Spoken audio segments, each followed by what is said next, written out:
Okay, cool. Yeah, so it's day 3. It's a lot to do today. I'm also very excited to see Kim again. I had about like 6-ish hours in the game without him, and I started to be like, damn, I'm really missing Kim right now.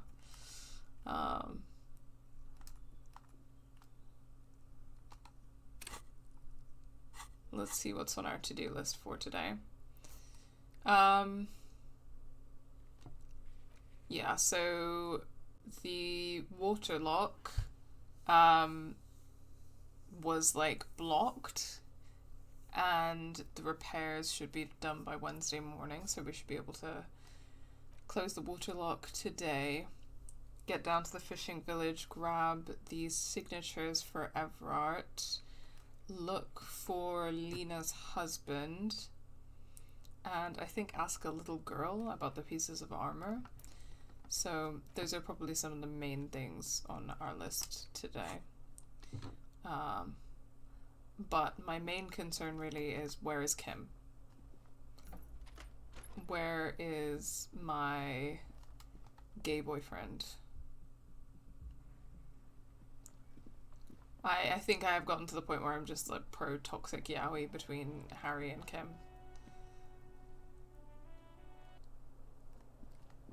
Hi Lalin. Welcome. I mean, okay, I'm going to hold that statement and not be committed to it, because something could very well happen that undercuts my support of the toxic yaoi. But I find myself being like, I miss Kim. Where's Kim? Where's my buddy Kim? I want to see him. I want to talk to him. I want to hear his reactions to the things that are happening.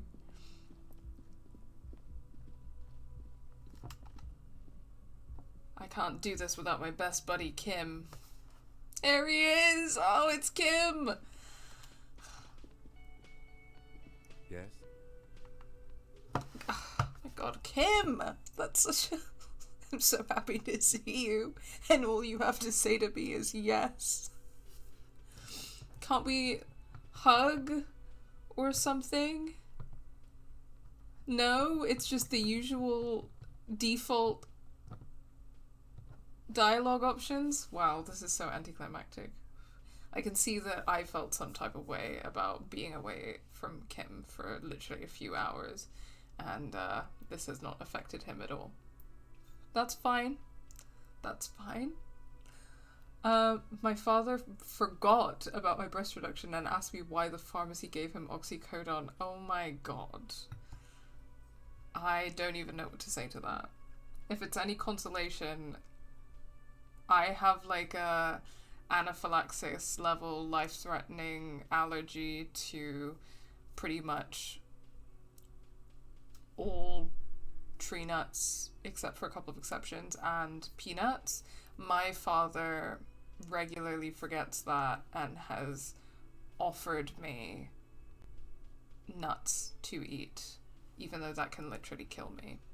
That happens on the reg as well, so I don't know if that's any comfort, but fathers be fathering, huh?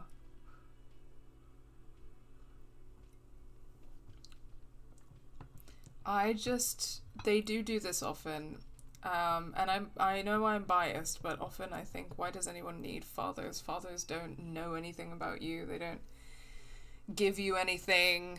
What's even the point of them? But I guess in theory, I know that some people have good fathers. But it just seems that generally speaking, as a concept, a father seems useless to me. Okay, let's do this logic check, because it looks like we'll have a better chance with it now. Why did the 41st send me? Look at you. It's because you're a failure. They sent you to Slight, Precinct 57. Wow, that hurts. I guess that makes more sense than the other stuff I thought of, but it's kind of harsh. Just think about it for a second. You're a raging alcoholic who showed up 3 days late and argues with his necktie. You weren't sent here to win. Kim, what if my precinct sent me on this case because I'm a fuck up? Like, as a joke. I've considered it. His voice is somber. So it's true. It would be immensely ugly of them, not to mention unprofessional. But I also think it's somewhat unlikely. Why is that? I checked the records. This jurisdiction dispute, who policies Martinez, reaches back to the 30th. It's as old as my station. And all this time we can't decide who gets Martinez? I think, yes, both stations would prefer a win. Do you really see me as a safe bet? Safe? No. But you're old. You've made it this far. Something has brought you through. We've only just started working together, so I don't know what it is yet. But it's there. So no, I don't think they sent you as a joke. And even if they did, they are in for a surprise. Oh, that gave me a morale boost, which is I think is the first one that I've got. However, I was at full morale, so useless. Hate that for me. Okay. Well, that was my very anticlimactic reunion with my best friend Kim, who does not reciprocate the depth of my feeling.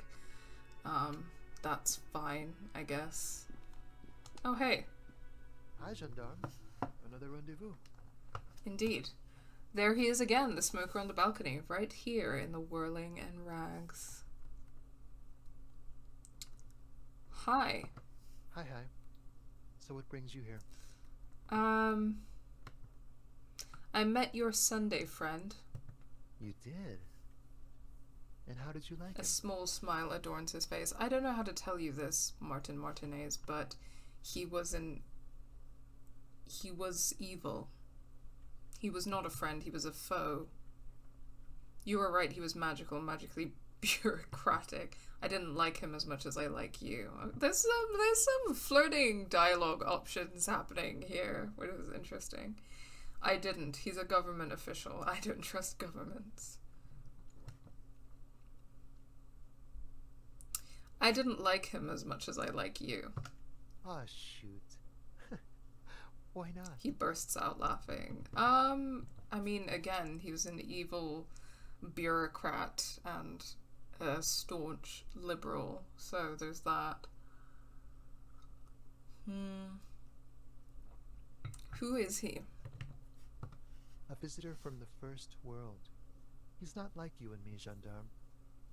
He can always return. He smiles, and his smile seems melancholic. A visitor from the first world. Okay, so obviously, like, first world, third world language is, like, something that should be critiqued. But, yeah, I think this, again, contributes to the idea that this is, like, a settler colonial society, and Sur la Clé is, like, the colonial metropole that colonized this place. Harry is such a disaster that people can smell it in the air and start talking to him like he's a toddler waking up from a nap. It's true. He smiles and his smile seems melancholic. Listen, I don't support all gay people. I don't support this toxic yaoi. To his opportunities in Occident, Sur la Clé. Still, his coming and going brings some life to the village. He breathes in and keeps his lungs filled for a moment before letting it out. Or is it just money? I don't know. He stares at the bar. What are you two? Friends, I told you. Sunday friends. Friends who like to get together from time to time. What does it mean, a Sunday friend? That he won't be there when times get tough, I guess. Is that even a friend? It is. On Sundays. He smiles. Okay. Why was he staying at your place in the middle of the night? He has keys. And he likes the view. To the sea, I mean. He waves gently with his cigarette-holding hand. I don't want to talk about other people. I want to talk about you. What about me, gendarme? What are you doing here? It's convenient. Sorry. But what are you doing here? Talking to me? Sorry, so he said, admiring the atmosphere. What about you, officer? And I clicked on, I live here. My room is right upstairs. Okay. Tell me about that muscular type who came to investigate the crime. Oh yes, let's see. He knocked on my door a few days after the lynching. I think he was going through the entire building, asking questions. Besides muscular, did he have any other identifying traits? Oh, let me think. He had an accent. He sounded like one of those mercenaries. He sounded vaguely Oranese. No, not vaguely, scratch that. He sounded definitely Oranese. Okay. What did he look like? Muscular, handsome, strong, like one of those military. I just, why, if I'm asking for a description of someone, like, that I've never met before, I'm asking what hair color and length and type, eye color, like facial features that are striking, tattoos, like this kind of thing. Were they tall? Were they short? Were they, you know what I mean? Like, muscular, handsome. I mean, muscular is helpful. Handsome is subjective. It's, I guess, like one of those military types is useful, but come on, guys. I'm clearly asking for specifics. What did you tell him? Nothing. That I didn't see anything. And he believed you? Why shouldn't he? Did you tell him about your friend? What friend? He takes another drag of his cigarette before knitting his brows. Your Sunday friend, the witness. No, I don't think it came up. Wow. Was he alone? Yes, but he was speaking to someone on his earpiece. To be fair, that guy was a useless witness anyway. What was he saying? Just reporting back whatever I was telling him. Thanks for the information. Sure. Anything else on your mind? Composure check. What is it about the way he carries himself? It's the sports. He's a sports guy. All about that physical prowess and athletic skill. Nothing else. Right. He doesn't seem like a sports guy, so... Bye-bye, gendarme.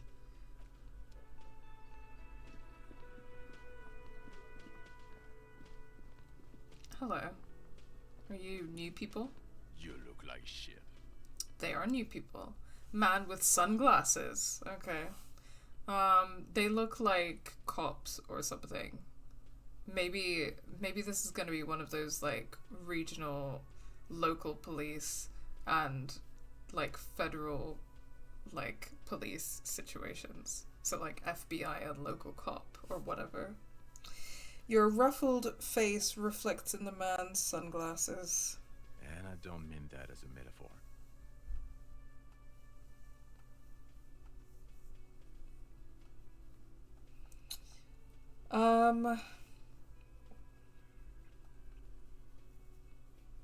The last couple of days have been rough. Oh, don't be so modest. We're looking at several months worth of damage here. Ouch. Kind of a miracle you're still up and at it, to be honest. Oh, come on, Jean. It looks like it's been a rough week on him. Horse-faced woman. Wow, that seems a bit harsh. It's not just this week. What you want? Okay, so this guy is cool. He stands there like a statue. An angry statue. And he does not like you. Esprit de corps check. There's something strange about this guy. Figure it out. You know what it is. It's like the two of you know each other. Just ask him. Tell me the truth. Do you know me from somewhere? Oh, I definitely know you from somewhere. Another life. From where? From another life? Yes, from another life. A different life. Maybe the life of a police officer belonging to the ranks of the... He pauses. To what station do you think you would belong in this alternate and totally fictional reality?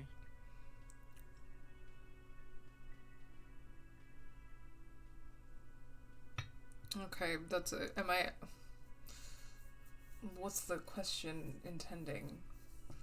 Like, for me to make one up? Or for me to... I'm from the 41st precinct, right?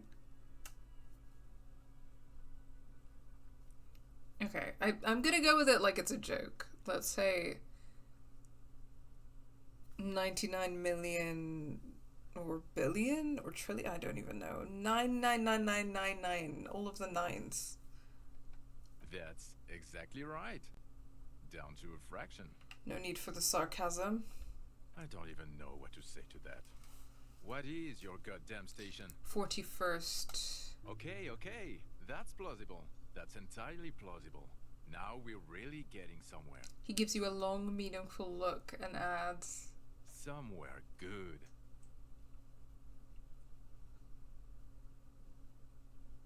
Kim, who is this guy? I'm not getting involved in this. Okay. It's not my style, he thinks, glancing at the man in sunglasses and the woman beside him. Oh boy, they're mad at him. No wonder. He just doesn't recognize them. Let's talk about that hypothetical Station 41 you mentioned. Okay. So, what would our relationship be in this alternate universe? Let's be crazy. Let's say you and I are partners. How's that for a thought experiment? Wow.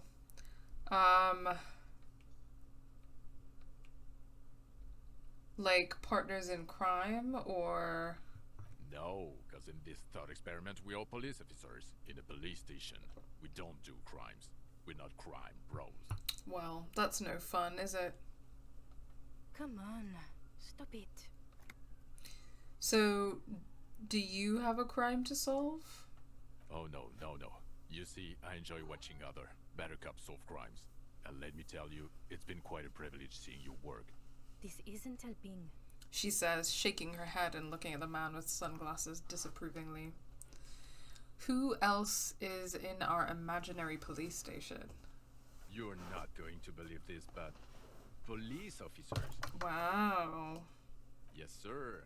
Solving crimes, locking up bad guys, and get this, and not getting that drink on at 2 o'clock. Just some regular boring motherfuckers in suits and uniforms. Nothing spectacularly extravagant like you, the far-out son of Lung. Who is the far-out son of Lung? Oh, it's you eccentric genius. I mean, with your unorthodox approach to police work, it has to be you. He winks at you sarcastically. Want to tell me more about him or her? Not even a little bit. It's an urban myth about an officer who is so far undercover he can't remember who he is. As I said, just an urban myth. You are not the son of Lang. He's trying to protect you from further rough handling, dished out by this sunglassed man. Okay, yes, you get the joke. Leave it at that. I can't imagine it anymore. Neither can I, partner. Neither can I. His grey eyes suddenly flash above the glass frames. They feel sad. It's a mere second, but it feels like you saw something. A gram of compassion in that sadness. Got some questions for you. I'm a cop. About what? You don't look like a cop. You know what you look like.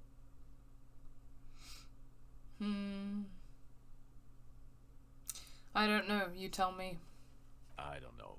A sad stack of shit next to someone far more proficient. Now, will you answer some questions for me? No, Why not? 'cause it's not my job. Why don't you go and fucking do yours and solve this damn hanging? If you don't want to answer questions, then maybe you want to hear me say things? Actually, I don't want to hear you say things. Come on, Jean. Okay, say things. I want to hear you say things. Suddenly, out of nowhere, case-related things start popping up in your head. Okay, I'm doing this investigation. A man is hanged. So, do you know who hanged him? Not yet. Yeah, I can see that. Why am I even telling you this? I don't know. Why are you? He gives you an odd look. It's like you felt it would be intellectually stimulating and would lead somewhere. A custom even? Strange. Who knows why we do the things we do? Somehow, bouncing those ideas off the man with sunglasses felt calming. Like you've done it before. Oh my god, there's more. You want something more? What is it? Okay, well, I guess that's it. See ya. Watch out for yourself, loser. Okay, the man with the sunglasses and his Hypothetical Station 41. Weird, right? Super weird. There's something missing here. Something you can't put our finger on. You know what? Just ask him. I know it sounds crazy, and you'll probably get laughed at, but still. I was thinking the same thing. I should just ask him if we're from the same station. Yes, just cross it off the list. It's probably not true, though. Again? I can't believe this shit. Look, I just have to ask, are we from the same police station? I'm going to say no. Just to see what you'll say to that. What'd you say? Okay. I mean, yeah, probably not. I don't remember you from anywhere. God fucking shit. He pinches the root of his nose. None of this is great news for him. Okay, I was clearly wrong. He is a firefighter, male nurse, animal control agent, something of that kind. Not a cop. Go on with your cop work. Don't let me stop you again. Okay. What about you, horse-faced woman? The woman in an RCM patrol officer's uniform winces as she notices you. Okay, so it's RCM patrol officer uniform. I would really prefer not to talk to you right now. Are you a cop with the RCM? Yes, I am. I'm on a murder investigation. Are you the cavalry? I'm definitely not the cavalry. Is everything alright? Why don't you want to talk to me? I don't know. I mean, why would I want to talk to you? Have I wronged you? I've done that to a lot of people. No, you haven't wronged me.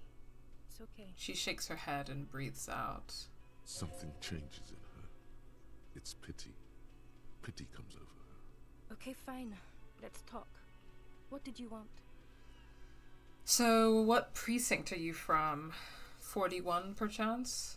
What precinct? She just sighs. Am I from? God, he doesn't know. Fucking deranged lunatic. The sunglass-wearing man pushes through his teeth. You're getting an intellectually unsatisfying vibe from this conversation. Maybe you're doing something wrong. Look, something is really bugging me. Are we from the same police station or not? God damn it, you leave her alone. Keep your weird bullshit to yourself and be professional for once, for fuck's sake. Can I actually help you with something? She looks at you apologetically. Yes, of course. Preposterous. I mean, you would remember if they were, right? Who forgets their squad mates? That's not I mean, possible. I've forgotten everything. It's not my fault if I've had a complete amnesia. Are you with him? Point to the man with sunglasses. Of course I'm with him. Why do you ask? Just wondering. The sooner you figure this hanging out, the sooner everyone can go home. Okay, goodbye. Jeez, it's not... I mean, I guess I can understand why it would be hurtful for someone that you know and work with and is potentially been your partner at work to not remember you, but it's not my fault if I don't remember, you know. Come on, there we go. The man ponders his cooking eat. Okay, nothing new with him. I did realize, okay, let me go back to my outfit situation. Because I think a few of these are impacting my authority. So maybe take off the glasses. And yeah, the glasses were affecting my authority stat. So I'm going to have to take them off for now, I think.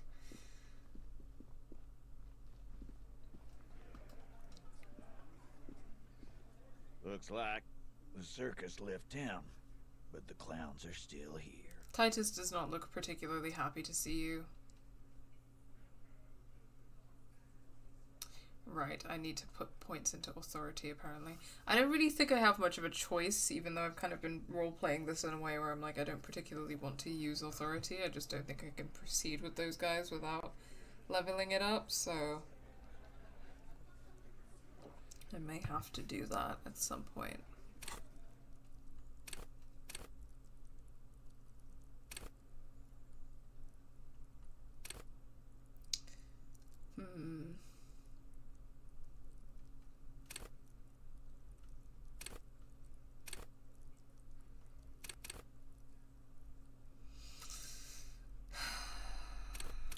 Yeah, I don't like super want to, but it is what it is, isn't it? Let me check what my other white checks are though, because I think interfacing was also something that I wanted to try to increase again.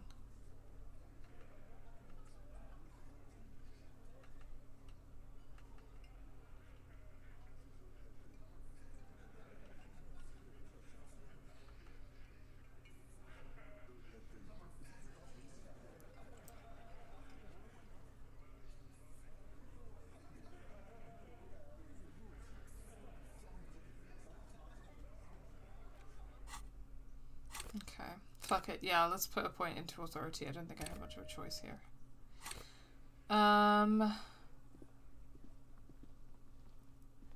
Let's see what my chances are if I pull that up again now. Looks like the circus left town, but the clowns are still here. Yes, yes. Okay, well my chances are still extremely low, so that was not good. But okay, I do have a new dialogue option with him though. I found someone who saw the hanging, a witness. A witness? You ain't got shit. The locals would never come to you with this. That's just contactis, Titus. Next, he's gonna tell you one of us already roll on the others, and he's in witness protection. My witness isn't a local. Well, let's hear it then. Who is your mystery fella? He's not alarmed by the sudden appearance of a witness, but he is surprised. Okay, maybe this can give me a bit of a advantage. This goes without saying, but nonetheless, don't give out his name. Let's just say he's a high-ranking government official and leave it at that. Yeah, right. Like we wouldn't know if an MI plant was in our town. Nice try, right? Titus looks over his shoulder to his men. I've seen this shit a million times, Titus. Fly fishing. They are desperate. Tell us, Copper, what wacky claims did he make?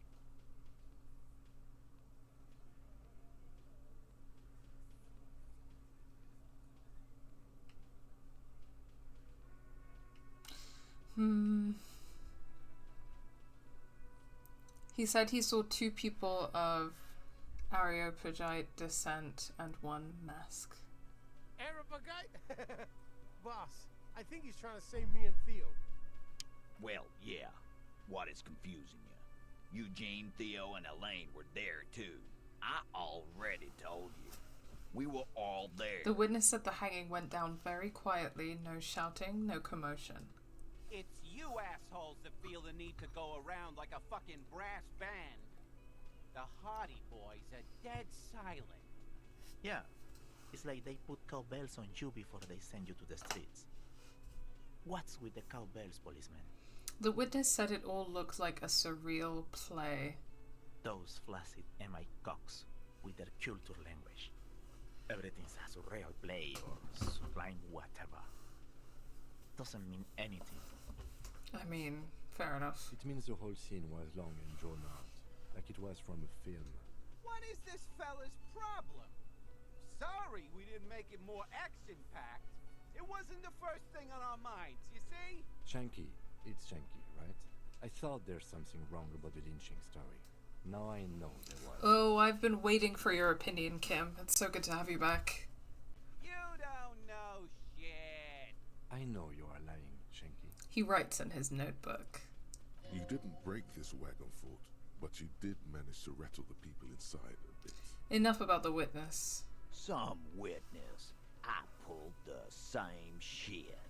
Came up with some shit. then went and said it to people. Get a reaction. Don't have to go to cop school to try that. You don't have to go to school for shit. I never went to school, and I'm doing great. You're doing a hell of a job, man. Hell of a job. Okay, so it looks like there are things that are increasing my chances with this authority check, but it's still extremely low, so I'm going to come back to it later.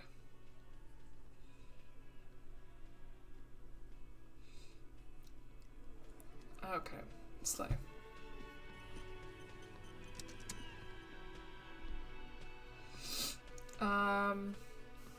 Cool, yeah, let's head towards the bridge.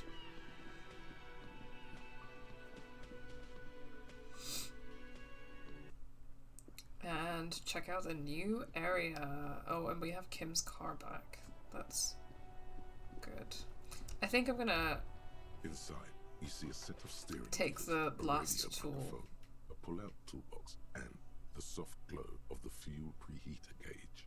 A metallic drawer, the pull-out toolbox slides back into its nest. Preheater gauge casts a warm glow on the steering levers, and the radio on its hook. Okay, it's empty, yeah, so I've got everything. Cool, yeah, I just wanted to check before I go into a new area. Snow covers the white on blue police livery of the motor carriage. The white colours nearly meld together. Why am I even thinking about this? Wasn't I supposed to... Do something important? Something murder-related? There's always something important. Doesn't mean you can't take a moment to admire this piece of machinery. True enough, interfacing. Even at a standstill, the unibody Caprice Kanema looks sleek and dynamic. The cabin is tilted frontward to give it a more aggressive, hunched look. Someone has waxed it recently.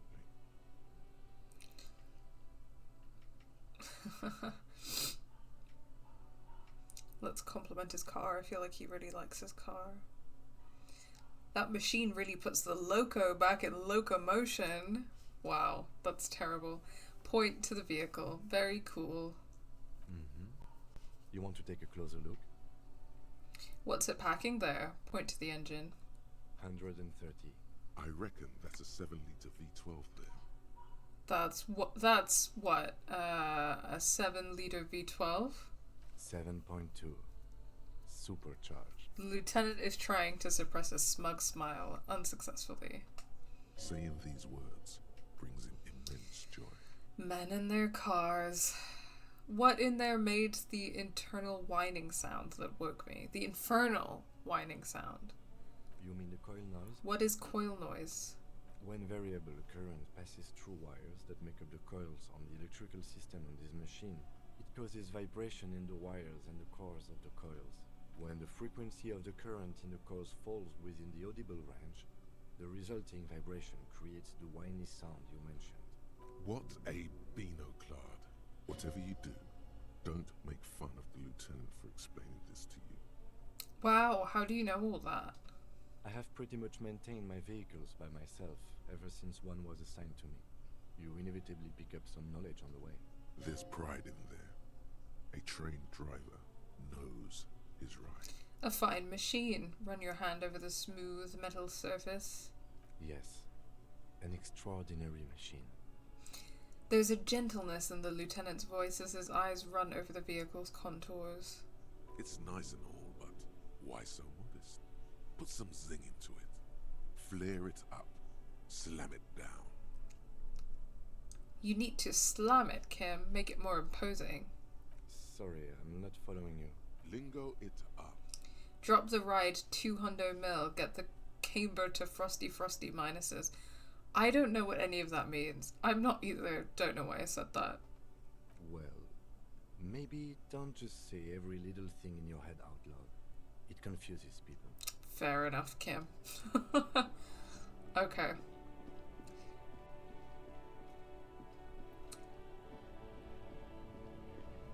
So, I'm not sure if this was the way, but... right down here... Oh, I don't know if I looked at this An earlier. old monument stands in the middle of the traffic island, pointing toward the sea. It looks as if it's been reassembled piece by piece, secured and mounted in the air with the aid of numerous ropes and rods. Who is this? A silver plaque on the statue's pedestal reads, "I am Philip III, the Squanderer, the greatest of the Philippian kings of Revachol, son of Philip II, the opulent, father of Philip IV, the insane." Okay. Not a good track record of mental health in that. Okay, encyclopedia check. What did this king do? Even by the standards of the Philippian kings, old sumptuous Philip was known for his profligacy. What's profligacy? In what way? Well, he blew through the whole national treasury, starting the decline of one of the penultimate century's greatest superpowers, the suzerain of Revachol. His own maladministration foreshadowed the fall of the monarchy. During the anti-centennial revolution, an end to his family line and the monarchy on the Insulindian Isola. Wow, how did he manage to blow through the entire national treasury? Stories have it that he had his bedroom converted into a treasure chamber, where he stored unfathomable wealth. Krugerrands, bars of gold, ornate weaponry, armor, and various chalices. He called it the Sol Aurum. It was obscene. There were whispers he slept on a huge pile of gold-dipped feathers, like some obese dragon, instead of a bed, like a normal person. The man certainly knew how to live. Thanks, horrific necktie. A deplorable farce. No wonder everything went to shit. But wait, you haven't even heard about his fabled cocaine addiction. The what now? You see, old Philippe wasn't just good at squandering the national treasury on gold and ceremonial weaponry. He was also a prodigious snorter of nose candy. Wow. Not just any nose candy, though. We're talking Royal Philippian blow, allegedly twice as potent as the stuff you find nowadays, and purple. Philippian cocaine. Purple? How do you get purple cocaine? I mean, I don't know the first thing about cocaine production, so I don't even know why cocaine is white. But purple?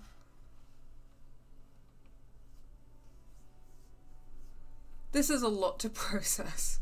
His Majesty's courtiers said it helped him connect with the higher realms. Wow. Where is he buried now? Beneath the cold waters of the Insulindian Bay, thrown there by the revolutionaries after they cleaned out the royal mausoleum. Well, slay. So, what? I'm guessing the revolutionaries tore down his statue and then someone put it back up? A group of marble pleurons still surround the king's vandalized tomb. A deathly cold wind sweeps up candy wrappers and old newspapers. What happened to the statue? The original was blown apart by communards, then further damaged during the landing of the coalition's airships during the turn-of-the-century revolution, when Martinez was leveled. Who restored the monument? Some years ago, a group of liberal, artistically inclined individuals, designers mostly, thought it would be ironic to restore the statue of the most wasteful ruler of Revachol in the poorest part of the city. Wow, that's awful. The statue is supposed to capture the moment it was blown apart, like an instant frozen in time, a rare butterfly trapped in amber, floating on a sea of shit.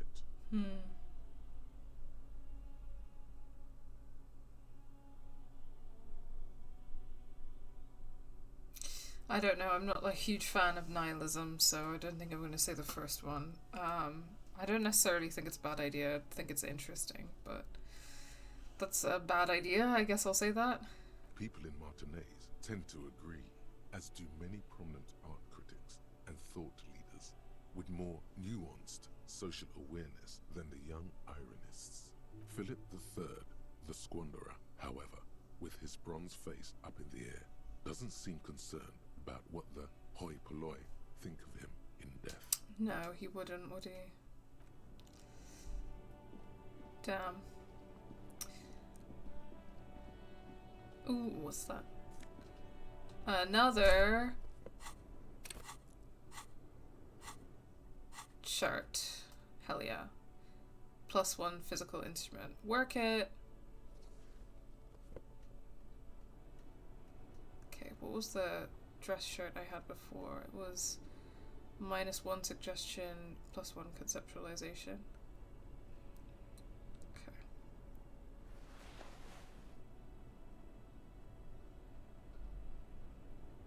What are the stats on this jacket again?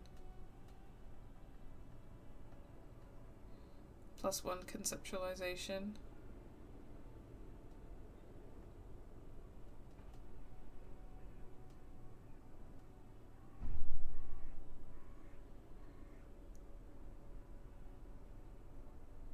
Okay.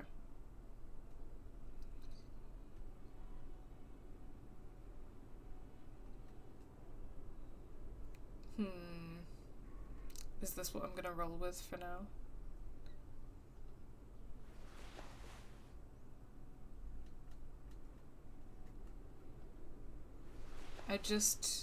The yellow, I mean, I do want extra interfacing stats more than I want extra electrochemistry stats, but also the yellow gloves, like, every time I'm like, maybe the yellow gloves are not a vibe, I put them back on and I'm like, no, the yellow gloves slay.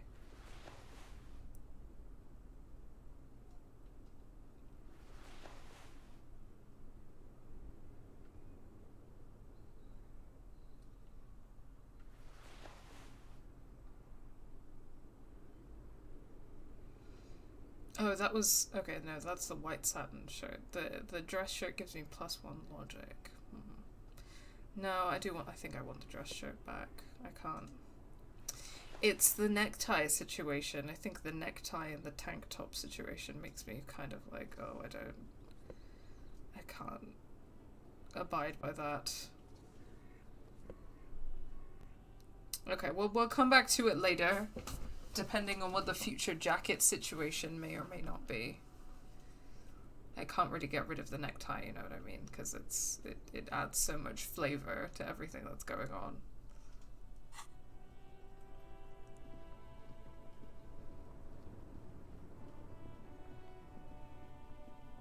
Okay, I think this was the wrong way. But at least I saw something new.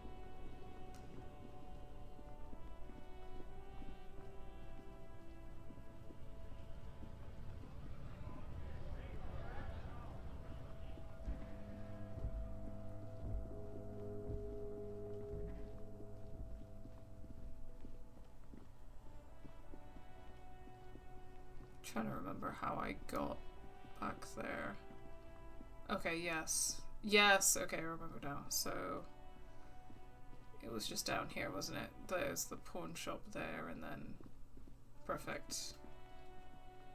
Okay, we got some workers who it looks like got rid of the A thingy. rusting control panel with loose wires blockage dangling out from the hole where an indicator light used to be, and a mechanical lever sitting in the middle. Pull the lever again. You grab the handle and pull the lever up. As soon as the metal connects against the contact pins, you hear a loud clunk. Pull the lever, Kronk. The waterlock starts moving. There it goes.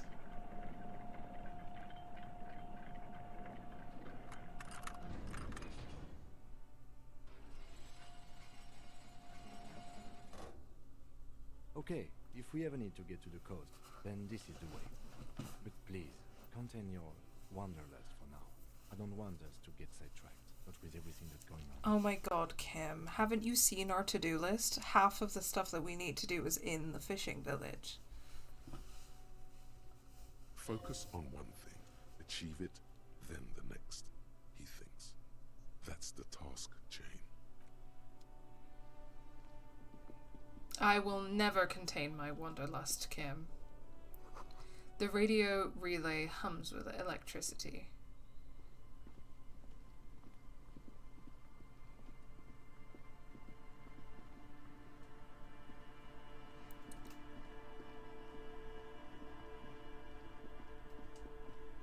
breaker box to power the radio pylon above you. Maybe there's something inside? Yeah, can we open it? Oh, it's just money. Well, money is good, but it's only 90 cents.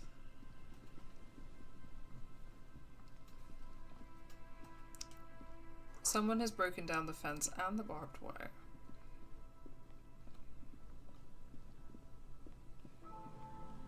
Oh, hold on. The wind is corralled by the 4-story buildings around this yard. The swing is missing. No one's been here for a long time. Glory, says the graffito, to the ghosts of us. Someone has left their music collection beneath the tarpaulin. Oh, another tape. Nice.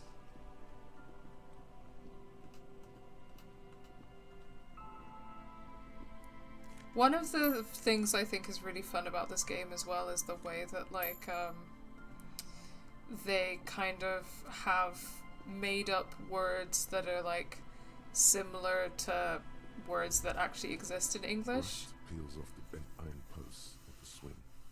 The wind whistles through the skeleton of the small house behind you. There's desolation everywhere. But are not necessarily the same word, like just graffito instead of graffiti, stuff like that. Yet someone used to live here, laugh here. Thought it was a good idea to build a swing, even. What happened here? In this yard? The lieutenant looks at the small building. A flock of grey swallows takes off in the distance. Someone thought they could have a summer house in a bloc obscure, for cheap. It didn't work out. They abandoned it about a decade ago. What's a bloc obscure? A black bloc. A part of the city left unrenovated after the war. Or one that has fallen to gang violence. Or has become inhospitable in some other way. So this part of the coast is bloc obscure? Practically, it's not an official term in any way, but look around. No sewage, broken power lines, crime, drums. Life is tough in the blocks. It's no place to build a summer house. At least they left some old music behind. Tap on the tape you picked up. Yes, and you picked it up as part of the jam rock shuffle. He gives you a weary smile. It's not meant as nagging, just an observation. We should move. I don't think we will solve the murder with forays into the urban hinterland, at least in this phase of the investigation. Kim, where is your curiosity?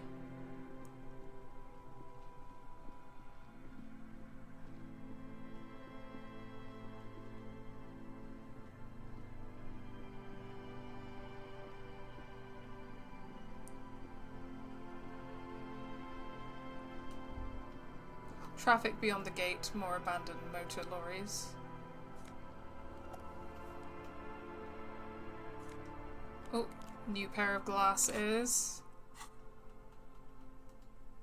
+1 empathy, -1 logic.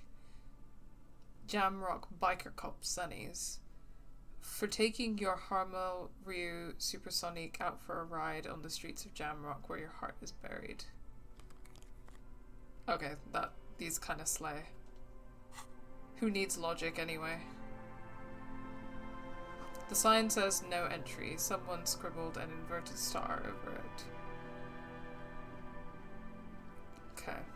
That's the communism symbol, or does it need to have the antlers on it to be the communism symbol? Oh. Oh. Come on.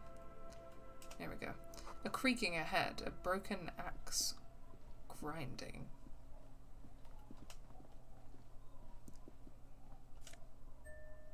Okay, don't know what that is, but...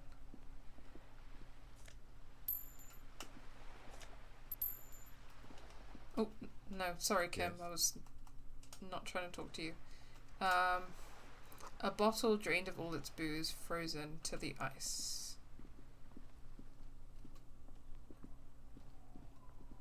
What is this? Crashed car? A banged-up motor carriage lies half submerged in the icy water, slowly sinking into the Insulindian Ocean. Only the cabin top, rear wheels, and the engine remain visible. icy water. The seawater has already started to corrode the metalworks. A carriage in the sea? Where did this come from? My guess is it started its journey from the plaza, where it backed through the fence. Let's investigate, Kim. I agree. We should definitely investigate. You get a sudden sinking feeling. Stomach acid comes up as you look at the motor carriage in the deep, dark, cold water. Why the doom and gloom? It's just a sunken motor carriage. Some motor carriages are bound to end up in the sea. Run your hand over the cold metal. The motor carriage is properly stuck in the ice. Getting it out would require a team of specialists. A single day in the salty seawater would ruin most vehicles, but this one looks worn even in places the salt water hasn't touched.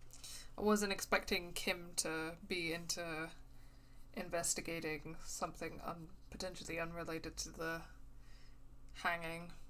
What is the make of this MC? Can I see a logo? The logo is too deep in the murky water. You can't make it out, but you do see a monkfish float by. Or, okay, so cars used to be called automobiles, so I feel like motor carriage is kind of like a fun alternative word for that as well. How long has it been here? The ice hasn't closed around the vehicle yet. My guess is it's been here since last Saturday or Sunday. He leans forward to peek into the cold water. Well, well, well. Looks like Jacob Ear's journey came to an abrupt end here. Your mocking tone finds no response, but the motion of the waves.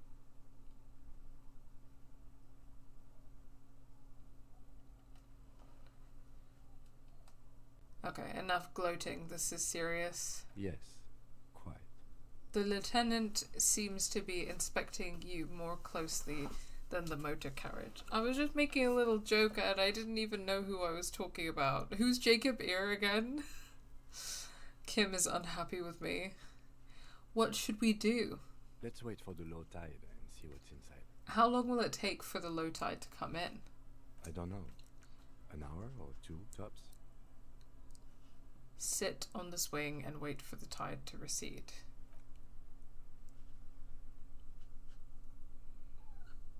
As you sit down in the old, rusty playground, the world around you becomes very silent. Just me and my bro hanging out on the swings. Nothing but the sound of seagulls high above in the sky, echoing like distant laughter. Ice cracks around the blue motor carriage in the sea. 10 feet apart 'cause we're not gay.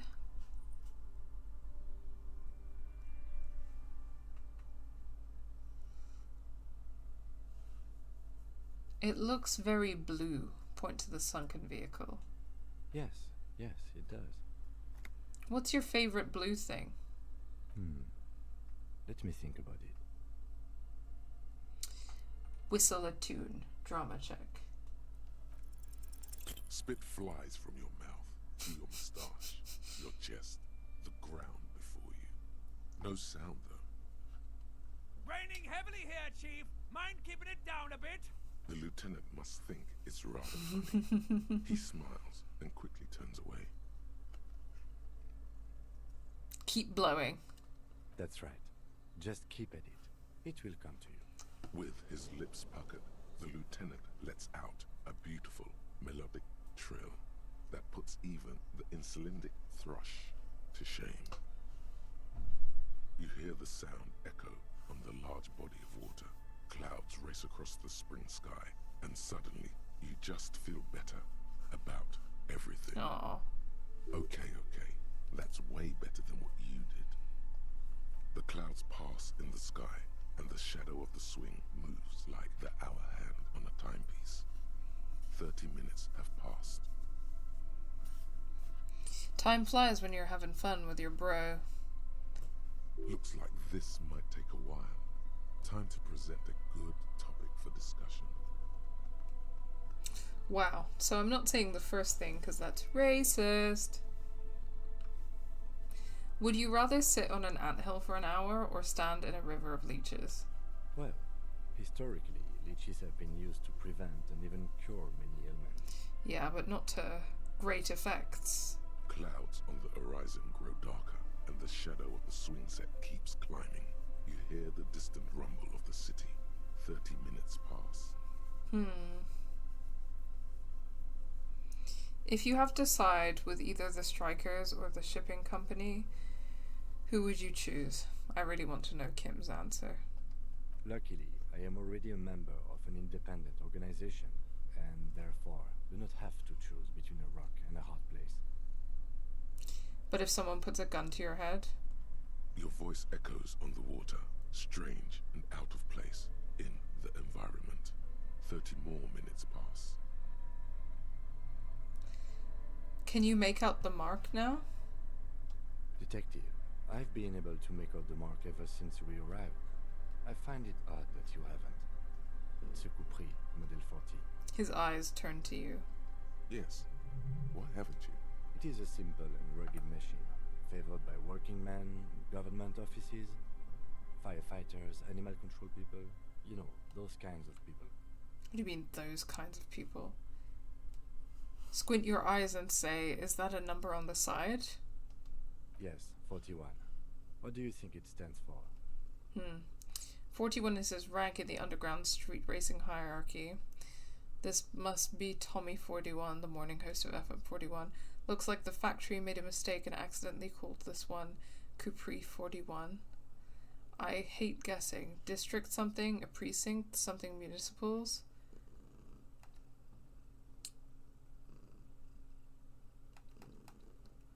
Did he say it was meant to be a Model 40?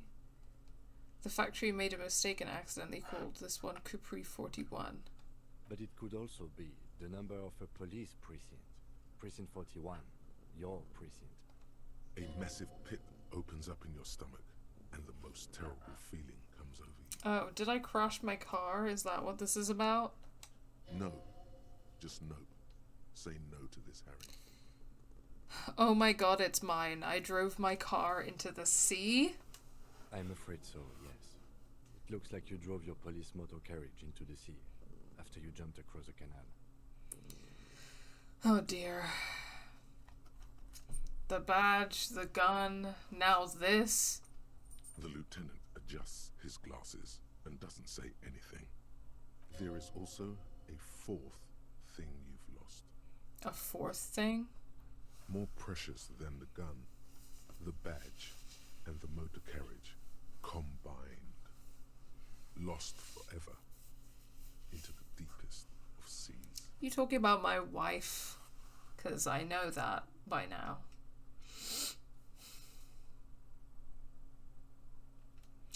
Well, at least I can see what's in there now.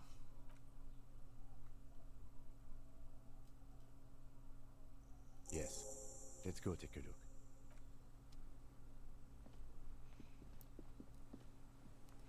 Looks a bit squished.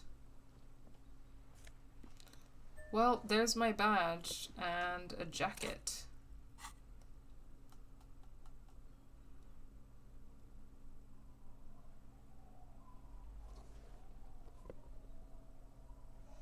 A black uniform jacket with RCM's... Oh, sorry. A black uniform jacket with RCM signature white rectangle on its right sleeve and backside.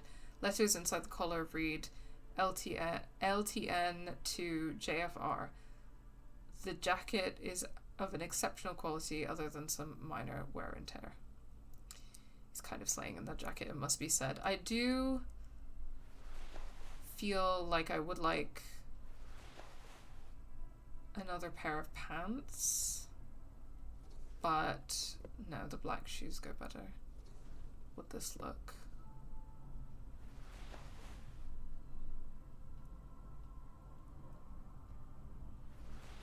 With this jacket, I feel, but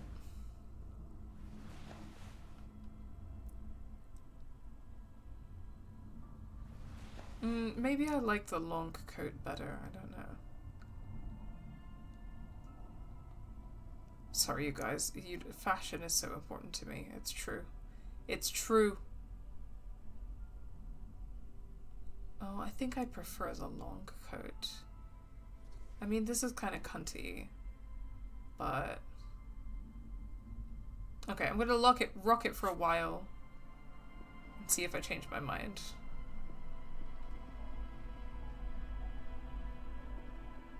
The long coat was really a sleigh, though. Footprints in the snow, they lead away from the accident. Okay. Anything else I was missing on the scene of the accident? Okay, so there are bottles dotted around and stuff. This is Yeah. it. The scene of the party. The fire pit.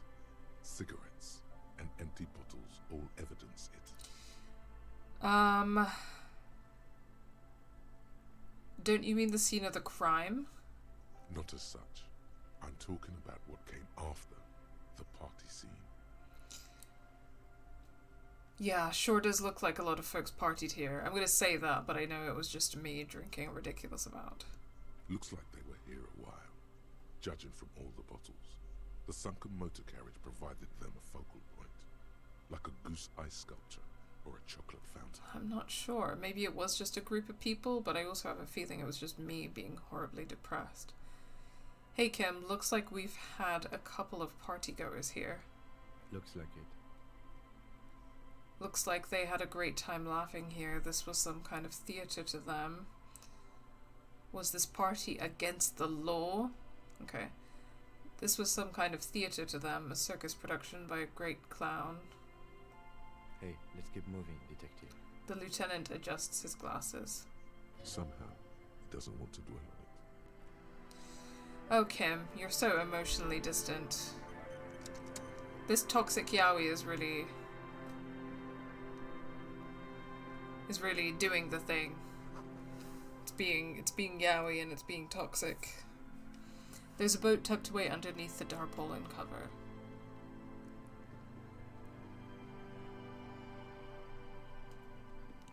You see a dark red chair in the dim light of the room. Okay.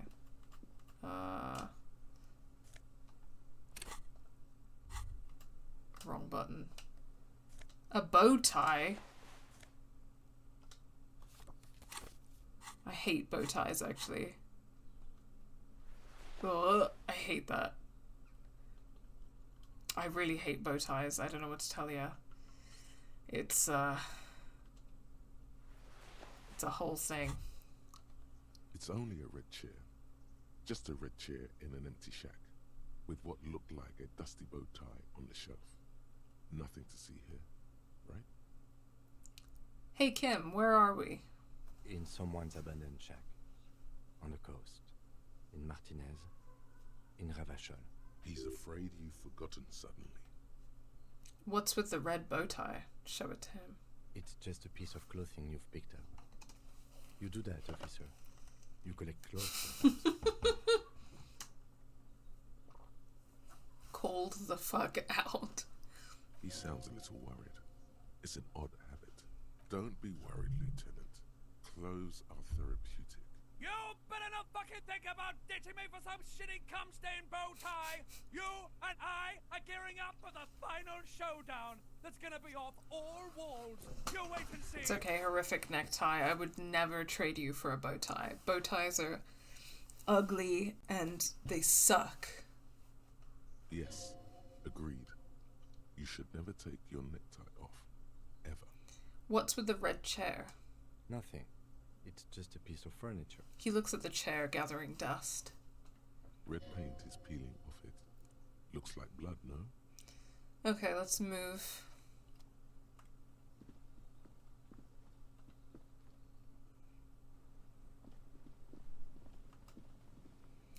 Through the broken glass, dusty shelves, and a forgotten chair. Oh. Come on. There we go. Sounds of life in the north. A washboard scrubs filth from the fabric. Okay, I'll go back that way in a second, but I think there was more to see over here. The underside of the boat has recently been tarred. Oh, okay, I think we're in the fishing village now. A wetting stone, well worn and covered in rust. White curtains have been drawn shut, no looking in.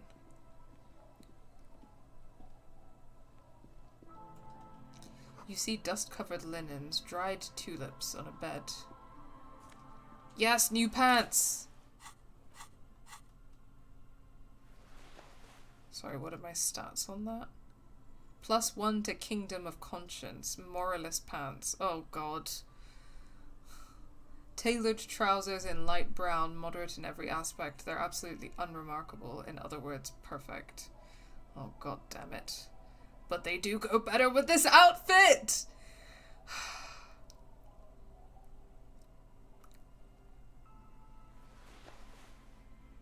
Why you gotta do me like this, game?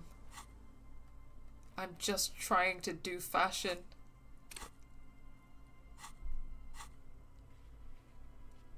Ultra-liberal 1, fascist 1, moralist 2, but more importantly communist 24, so my fashion choices are not affecting my politics too much.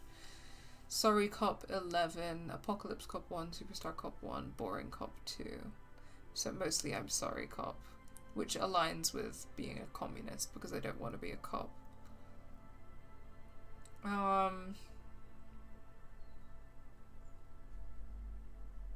Wow, okay. Sorry, I was just looking at my stats there. These are some wonderfully regular pants. Not too tight, not too loose, moderate in every sense. You'll blend right in at some pleasant dinner party. I will not be discarding the pants, I'm sorry. They do go well with this outfit, and I feel like me and Kim are starting to match a little bit. I like regular, normal things sometimes. Listen, some basics in your wardrobe are good. I know you do. These Inter-Isolari pants are like wearing a perfect compromise in your nether regions. No one will call the moral intern on you like this, that's for sure. You're a little more moralist now, buddy. A little more normal, even if you didn't want to be. Makes sense. This is what wearing boring office trousers does to you. Oh god, you guys. I just wanted a change from the yellow, and the jeans don't go with these shoes. If you got me some shoes that weren't fancy dress shoes, or green, and didn't go with anything else, then maybe... Oh my god, why am I getting so worked up about this?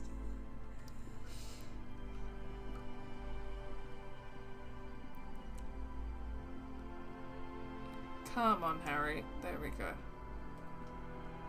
Cinder blocks charred, a makeshift fire pit with magazines for lighting. Oh, I don't need to sit on the bench. The bushes are too thick and thorny to pass through. Okay, that's fine.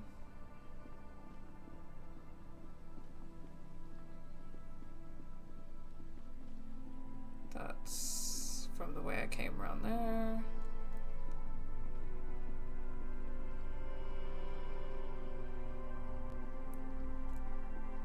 Okay, I can't pass through that way, I guess.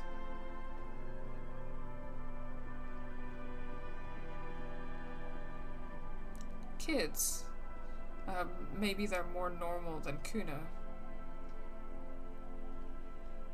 The street sign is illegible below the graffito. Hard to see the details, the colours all warm and welcoming, are cozy though. A flower trough where nothing really grows, maybe in spring. Hey kids. The scruffy-haired little boy kicks a stone. He can't be more than 5 years old. The other one looks indistinguishable from him. He watches his brother kick the stone with his tongue lolling out of his mouth. Lillian's twin and Lillian's other twin? But then who's Lillian? And how can someone have two twins? Unless Lillian is their mother. You guys look identical. The stone-kicking one becomes frantic all of a sudden, as if that's something to be scared of. The obvious fact that you just stated. He looks just like me. Oh. Yeah, I said that. The boy doesn't answer. His brother throws another rock. Both of their hair is covered in some kind of dirt. The rock kicker was just being shy, but now he's enthusiastic again. You're bad with kids. The lieutenant remarks with evident glee. And what are you, Kid Master General? Maybe I am. Now, how about some actual police work? We are not getting anything here. Hey, where is your mom? The kids don't reply. Absorbed in their little game. Okay, bye kids, take care. Good chat. Is this your mum? Hello, mister. No, that's a child. Sorry. A young girl barely 4 or 5 years old sits on the sofa. She is looking at you with frank curiosity. She clutches a small stuffed animal. Occasionally, she twirls it around. I heard there was a girl here who has armored gloves. Is that you? Oh, I had gloves. Very big ones. Heavy, too. Where did you get these gloves? Found them when Lemmy and I were playing hide and seek. In an empty house. Where no one lives. I think someone hid them there. She doesn't want you to think she stole them. And where are the gloves now? I hid them. The twins were gonna take them. They're stupid. She lifts her stuffed toy up and looks into its one remaining eye as though searching for confirmation. We are going to need those gloves. It's for important police business. He enunciates the last 2 words carefully. Oh. She doesn't seem to understand, but the lieutenant's tone has conveyed to her the important part. They're in my sandcastle. Behind our house. Understand? You can break the castle. It's not very good. No, did they have kids voice acting here? Because either the voice acting is like adults doing a really good job of sounding like children, or it's actual children. Because they're adorable. Where are your parents? My mom's outside. And I don't really know about my dad. She gives you a bright smile like it's a good thing. This is what I've been saying. What's the point of fathers? Are the twins outside your brothers? Yes. They don't want to play with me. They're older and play outside. Oh, that sucks. They look the same. Sometimes I can't tell them apart. They look identical, right? I said the same thing. They look identical. Oh, she's so cute. She slowly processes the word, then snickers with laughter. What's that? Point at the stuffed bird hanging from the ceiling. It's a grouse. She yelps, smiling broadly. You might be able to get on Garth's good side if you replace the broken scooter you almost certainly broke. Can I have it? I know someone who really likes stuffed birds. Sure, just go and get it. I don't like it anyway. It looks angry. Alright, you just need to grab it from the ceiling and go. The kids that act for this game are really good. Oh, they are kids? Like, the voice actors are actually children? They are really good. They're really sweet. She's so adorable. What's that thing you're holding? Point at her toy. It's Lammy. He's my friend. Sort of. Like... She holds the fuzzy beast up to demonstrate. Lambie is a stuffed lamb that, admittedly, has seen better days. One of the eye buttons is missing, and the fur is tattered in several parts. Lambie looks Oh, okay. Well, pleased to meet you, Lambie. Lammy usually doesn't like strangers. But you're also fuzzy, like Lammy. Aww. Oh, Lily, I love you. Goodbye. Bye! The girl's large, curious eyes remain fixed on you. Oh, she's so sweet. She's such a little sweetie. Industrial coal pellets burn with an orange glow. Okay, I guess I have a bird for Gart now. The only kids in this game that are voiced by adults, I suspect, are Kuno and Kuno S. Or, I still have no idea how to say her name. But, you know. Yeah, I think that makes sense. Construction material. Whoever planned to build this house left in a hurry.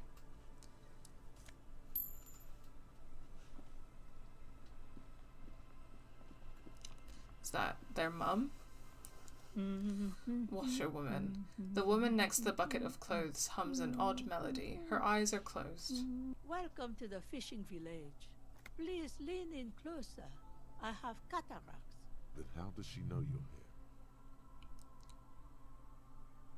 If you can't see, then how did you know I was here? I still have a golden ear. Come, come. She beckons you toward her. Lean forward. Oh, welcome, police officer. We don't cause any trouble around here. And we don't want any trouble either. We are not here to cause any trouble, madame. Trouble? Say the second thing, Bratan. Shows you got style. Hold on a moment, horrific necktie.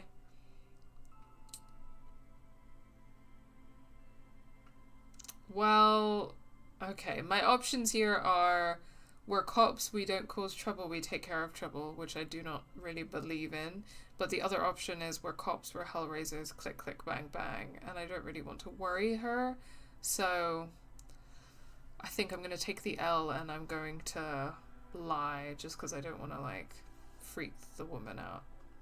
Oh, of course. Last time we saw you around here was 12 years ago. You also came to take care of trouble then. Wish you did. But still, in Martinez, you're considered an ill omen. Wait, I've been here before? No, not you personally. I meant the RCM. Some of the men got into a fight. One of them killed another. Locked himself in that woodshed over there. She points to the building behind her. He was brooding. Needed some help opening the door. You got it open for him. It took him to think about what he'd done in a more secluded place. Somewhere more quiet. She says it as if he was on some kind of spiritual retreat. What kind of an ill omen are we talking about? Oh, the usual. Dark tidings. Black hound. That's you, all right. A black hound licking your own heels. I am an ill omen, all right. You're not. No one around here considers us an ill omen. People would have told us. Maybe they are afraid. Yeah, Kim. Why? Because you're an ill omen. But you're still welcome here. As long as men with guns aren't chasing you. And maybe even then. Because that's the kind of fishing village we've built. I'm sorry there's not a lot of room to park the motor carriage. And not a lot of houses. Or a lot of people. My kids are long gone. Searching for treasure. So are others. Ah, look at me ramble on. What brings you to us? Okay, where could someone stay around here? What is in this fishing village? What's further down the coast? Tell me about yourself. Who exactly are you here? Me? No one. Just an old washerwoman. Mother called me Isabel, if that's what you're asking. And my married name is Sadie. Now it's your turn, Mr... You can call me Harry. Why, I guess I will, Harry. Aye, it just rolls off the tongue. I used to know a Harry. Strong lad, but dumb as a rock. What happened to him? He did too many narcotics. So many, he fell off his boat and split his skull on a buoy. Folks who saw it say his head cracked open like a melon. Nasty, nasty. Wow, it sounds like this Harry has got a lot in common with our Harry. Where could someone stay around here? Stay? Most people here are trying to leave. That said, if lodgings is what you're looking for, I've got a free room in the shack. Her soapy thumb points to the building behind her. How much is it? I won't charge you for it. Take it as a gesture of goodwill from the village to the RCM.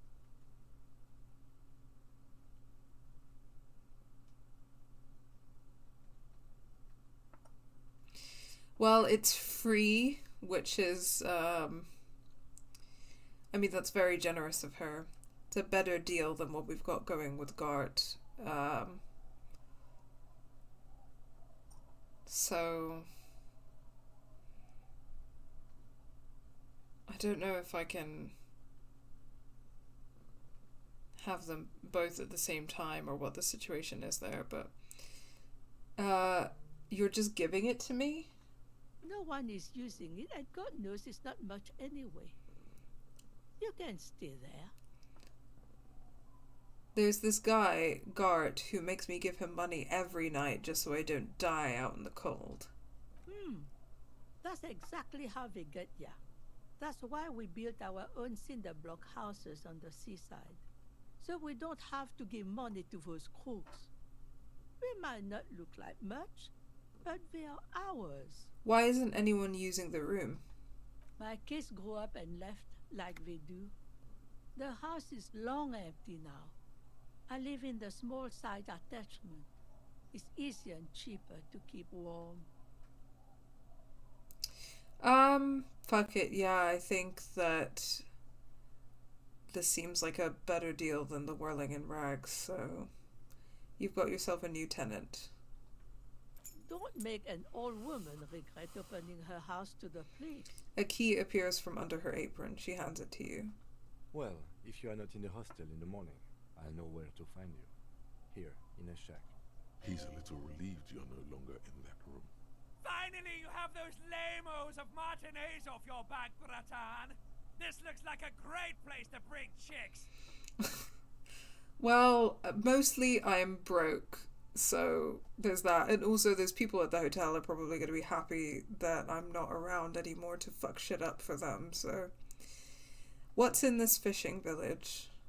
Just us. It's barely a village anymore. We almost don't exist. What do you mean? This is pretty much a non-place. A gap. A blank spot on the map. Just a cluster of nameless shacks on a nameless street. The place is so pornographically poor, it's not even funny. What a choice of words. Who else lives in this village? Well, there's Lillian and her kids. A few new folks live in the house to the east, but they're away right now. And then there's the drunks. Not a pretty sight, but there's little we can do about it. Home is home, even for them. What drunks? Sooner or later, you'll see for yourself.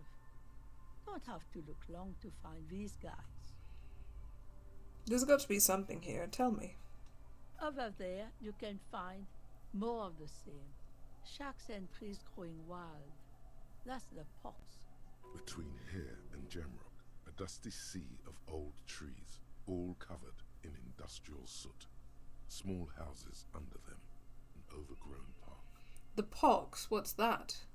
An old military hospital and its surroundings. Or it used to be, during the time of the suzerain.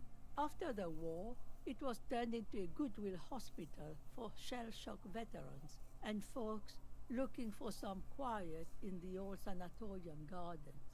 Now the area is crisscrossed with nameless streets and makeshift cinder block houses. Shacks as far as the eye can see. What happened to the hospital? The goodwill ran out. The staff left and the place was shut down. It's long gone by now. Is there a way to make a little money around here? Here? For you? No, officer. The only money we have here is some coins the drunks tried hiding from their women and then forgot about. Alright, there's another topic I'd like to address. She nods, rinsing another piece of cloth. I was asked to get your signature. Hand her the envelope. Eh? What's this about? Come now, I can't read all this scribble. Tell me what it says. She takes out the documents and squints her eyes. Evrart wants to turn part of the village into a little youth center. Huh. I might be half blind, but it looks like part of the village is gonna be a street. The best part. The part we need to get out of our houses. Have you asked Lillian about this? I won't even consider signing till I know she's on board. Fair enough. Where can I find her? She's right over there. The dark-haired woman. leaning over the railing. I'll go ask her first then. Yes, you do that. Can't let fat Mr. Clare down now, can you? Okay, so looks like Mr. Clare perhaps has a certain reputation in this village.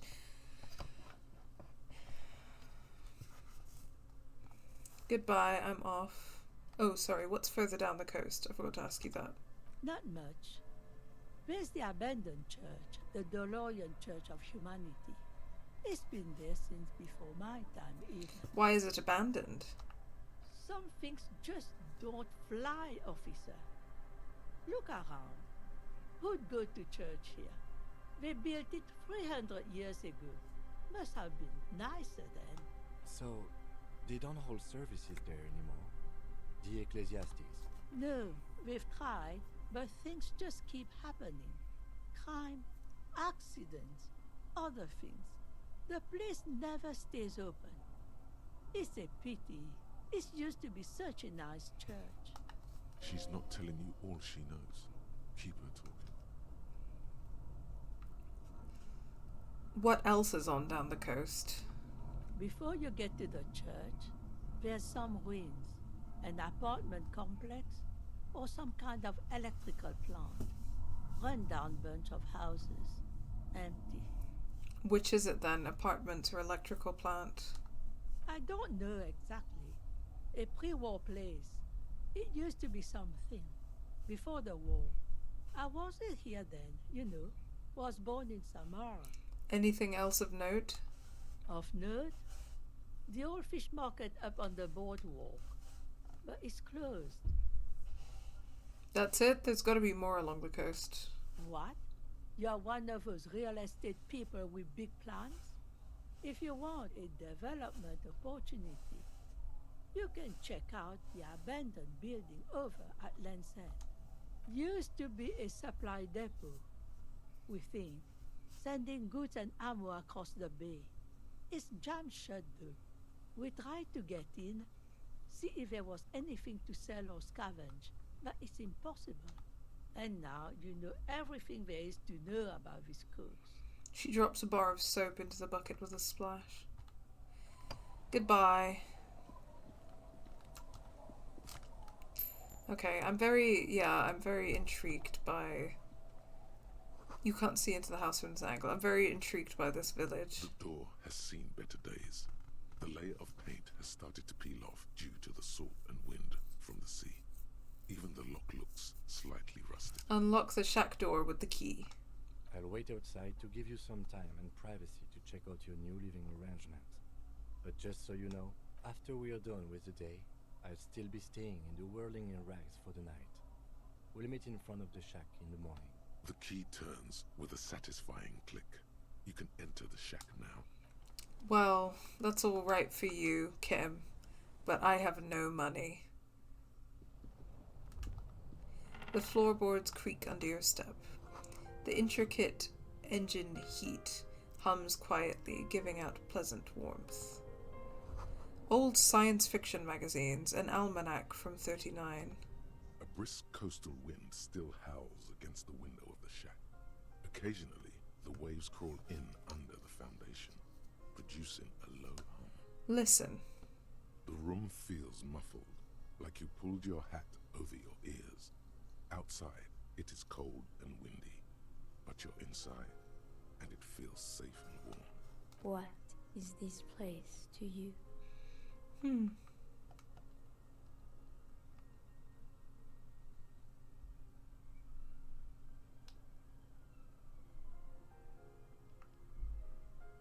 It's free, that's good enough. I could live here. Waves crash onto the beach, drowning the reeds. Far to the south, a congregation gathers to a soup kitchen in a shelter for the homeless. An old woman gives out knitted scarves for free. This could have been you. This could still be you. A down on his luck nobody, trying to survive. Thank you, strange sensation, for a fair assessment of the current situation. Outside, the howl of the wind has picked up. The waves crash against the stilts again. It's as if you think the thought, but in someone else's voice. Look, Under the floorboards. Under the floorboards. On the table, you see a bowl of water, a rough soap, and next to it, a small hand mirror. A straight razor soaks inside the wash basin. Oh, okay, I've got the option to shave. Is shaving the right call? The water reflects back a vague image of your face. Nose bulbous and red, hair unkempt, wrinkles lining the eyes and forehead. The stash is gigantic. You'll be looking like a pansy without the chops. A fucking pansy. Shut up, physical instrument. A fresh start looms ahead. Clean yourself up and be born anew. Well, it requires a hand-eye coordination check, so I might not even pass it. But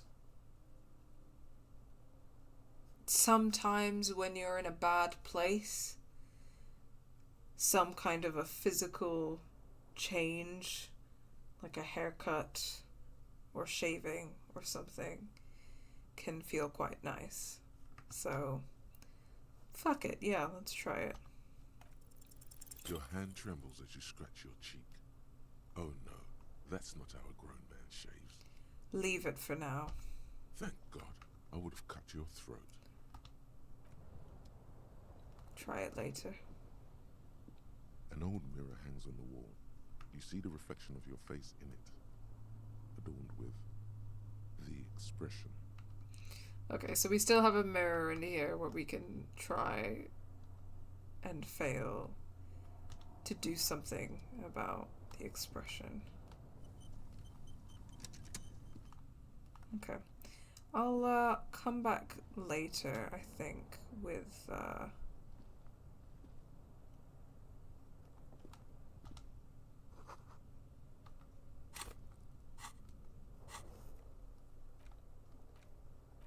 sorry, one sec. Lily said she hid the gloves in the sandcastle behind her house. Okay. I think I've decided that I want to wear the long coat.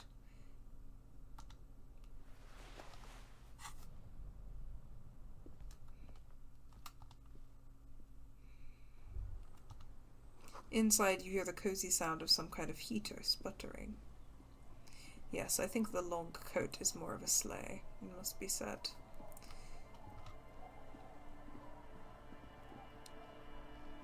Okay, she said there was something behind the house, right? Her sandcastle. There we go. Weather has not been kind to Lily's little sandcastle. The once mighty towers are quickly eroding away. You can see something shining back to you from what must have been a vast underground catacomb network. Broken. The little castle? The reigning lord must have come upon some really tough times to let it slip in such decrepitude. The lieutenant smiles a little. Reach in the catacombs and pull out the shiny object.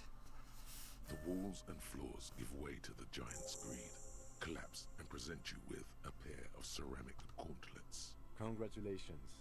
That's the gauntlets down then. We're doing good on the armor collection front.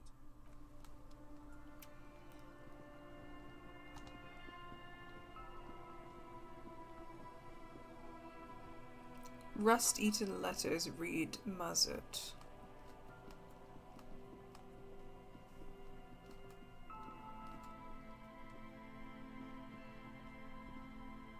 Okay, let me go up here a little bit. Okay. I'll explore that later. Let me go back to the village and talk to some of the people there. So much to explore in this new area, though.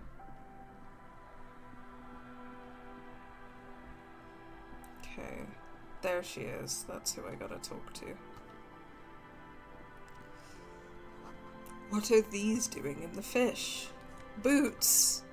There we go.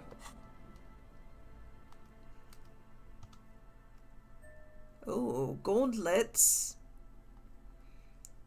+1 perception, a view from above. Good old calf-length cavalry boots. Mount that horse and ride into the night. These heels come in handy too. It definitely makes you a good 5 centimeters taller, but it could be that it's also making you sharper, more perceptive to your surroundings, now that you've gained a new perspective. Oh, look at those boots! Hell fucking yeah! Hell yeah. Oh my god. How dare I look so cool?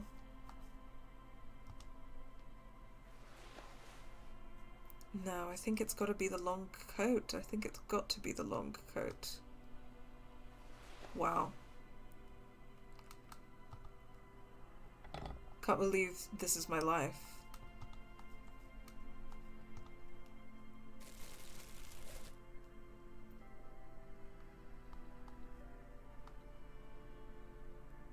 Oh, you can just hold alcohol in your hand, I guess. I won't be drinking, obviously. I've stated my intent not to drink or do drugs.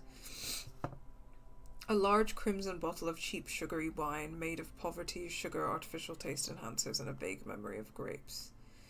Yes, we will not be engaging in that. As you fold your fingers into a fist, you realize you could knock anyone out with one punch. The white ceramic gloves wrap around your digits comfortably. Your movements cause tiny little clicks, like dice rolling somewhere far away, as the plates reorient to your motions. I will be responsible with this. This is just to protect me from harm, not to show off. The hardened vitreous enamel, at once sleek and light, adds a glow to your cheeks and a spring to your step. Just imagine what a full suit of this stuff could do. Well, I won't be finding out because I didn't want to steal the boots, so... You really do feel more confident. Invulnerability does that. Even partial invulnerability. This is the long sought after enemy technology. I can't just enjoy it, I must study it. Remember, this is a highly specialized kinetic redistributor meant to stop bullets. Wear it. Observe its properties. See if there's a weakness in the design. For the day you have to fight someone covered in the same material. The boat is floating freely in the water, unmoored.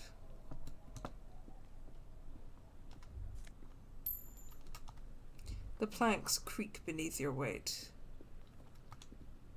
The ladder leads to a school of fish swimming in the kelp. Okay. Oh, was there anything in there? Hello, lady. Hi, officer. A woman in a raincoat stands on the quay, considering an overturned boat. A sword in a scabbard hangs from her hip. Anything I can She's help got you a with? sword? Also, look at her, like, fish hook earrings. What a queen.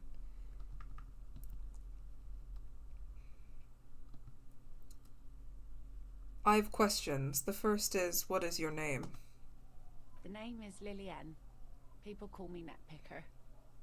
I think I have time for questions. What are the other ones?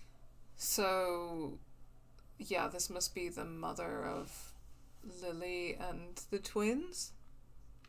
Ask her about the cool sword. Helps to break the ice. Nice sword. Point at the saber on her hip. Does it come with a story? Unfortunately, the factory sold this one with a 3-year warranty instead of a story.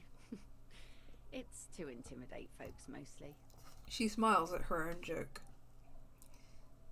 It is imposing. It's a regular mass-produced sword, like a shovel or an axe. Nothing fancy, just for intimidation. Why do you need intimidation tactics? From time to time, people need a lesson in respect. That's just the way it is. Back in the day, I caught the eyes of many men. And believe me, men need a lesson in manners from time to time. What a fucking queen. I think we need to be following this example. I think that women need to be armed in public. Just casually, just armed, just, you know, people can see you have a sword, they can see you have a gun, so that, by which I mean man, so that they know not to fuck with you. I think we should normalize that.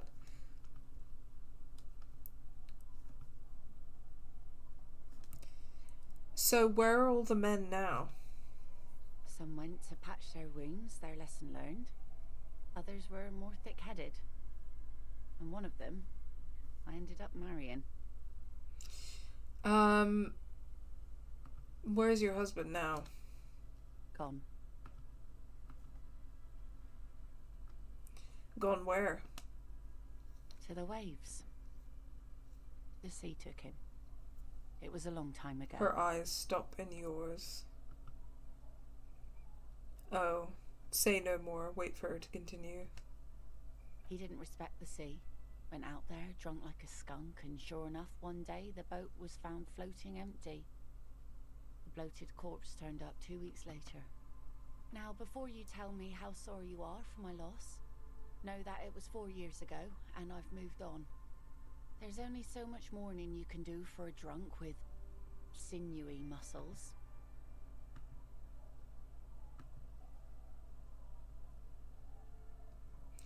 Time really is the best cure for sorrow, isn't it?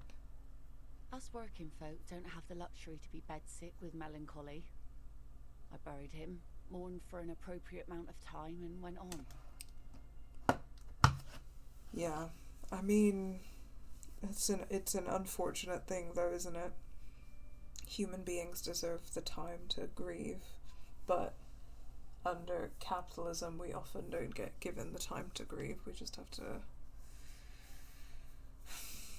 Yeah, a lot of people in terrible circumstances don't have the time to grieve. I think about this a lot when it comes to Palestine, for example. Just that one of the things that is denied to people is like the time and the space to grieve.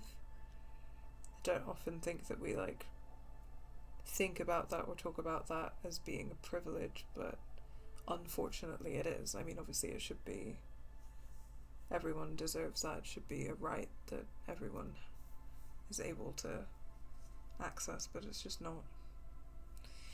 Give Women Swords 2025. Yeah, that's the platform I'm running on for Prime Minister. Life didn't really change that much for me and the kids. She glances at the village where two little kids are playing with what look like rocks.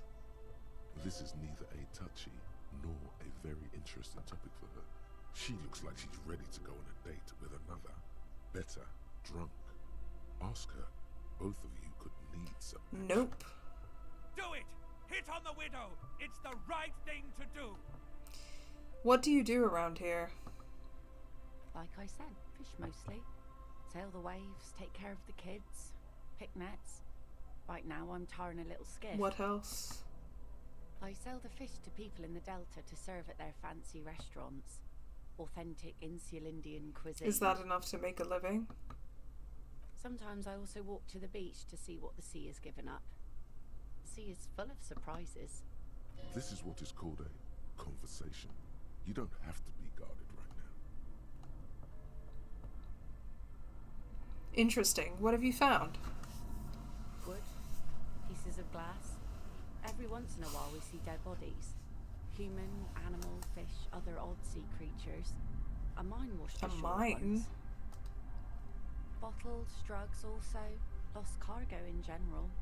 Most of the time it's just wood and glass. All right. Major choice moment.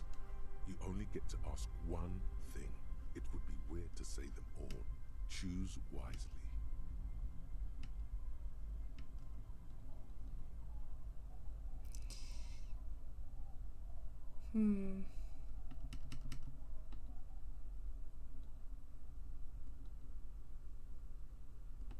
I need to know about those human bodies. Well, you're barking under the wrong tree then, officer. I have no interest in floaters. Seen enough of them in my life already. Very unattractive bunch. Yeah, maybe stay clear of the things reminded her of the floater she used to be married to. Just saying. Whoopsie.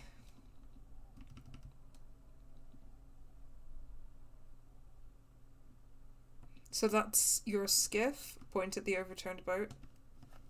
Sure is. The sun, I call her. Coated with a fresh layer of tar just yesterday. It'll take some time for it to dry, assuming the sunny days continue. I'm looking for someone. Maybe you can help? Let's see.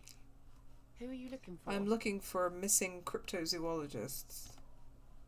I don't think I know what these are. Care to elaborate? People who look for animals who are hard to find. Aha!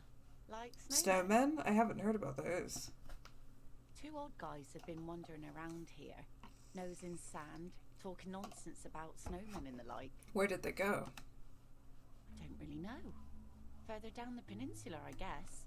I mean, that's where they were heading. Who else are you looking for besides snowmen? I'm not looking for anyone else right now. Well, how can I assist you then, officer? I was asked to get your signature. Hand her Everett's envelope. Were you? This says by signing, I agree to living with construction noise. What exactly is the Union building? Everett's planning to turn some of the village into a youth centre. What a nice idea. Wouldn't have thought that... Thought what exactly? That Everett and the Union have nice plans for anything. I thought they only cared about themselves. Well, I guess Union members have children I was wondering. I'm kind of like poking around trying to get some information and a vibe and stuff, but I was wondering, it seems like the fishing village and the people whose work is like catching fish and stuff like that, they seem to be struggling a lot and like living in poverty, and people are leaving the village and stuff like that. But the Union on the other side of town like has not mentioned that at any point and doesn't really seem to care. So that's quite interesting. I mean, yeah, waiting to kind of like figure the situation out a bit more, but I know that in previous streams I was talking a little bit about trade unions and how some trade unions are, I would say generally speaking, as I've mentioned, that trade unions are only like part of a struggle to build communism, to kind of move towards socialism and then communism, because they serve a very specific function. And I think that the only, there are other working class people in Martinez, I mean the truck drivers for one, who aren't dock workers, so they aren't represented by the union. So the dock workers union presumably acts in the interest of the dock workers and might not act in the interest of other working class people. Now you would hope, like, there are a lot of unions that obviously they cater to specific types of workers, so they represent dock workers or they represent other groups of workers. Like, in an ideal situation with unions that like have good politics and good practices, they do kind of work with or act in solidarity with or support other unions.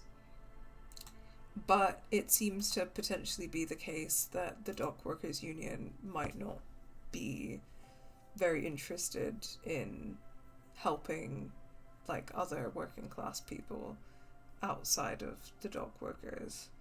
But I don't know. At the very least, that might be the case with Everett. And again, I'm thinking back to all of that stuff about like the Hardy Boys and the militant wing of the dock workers union, like being the quote-unquote police in Martinez, and how like other working class people are experiencing the dock workers union. So I'm very curious to see how that unfolds.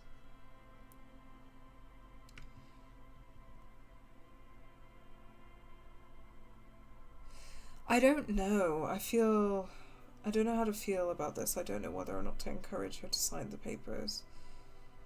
I mean,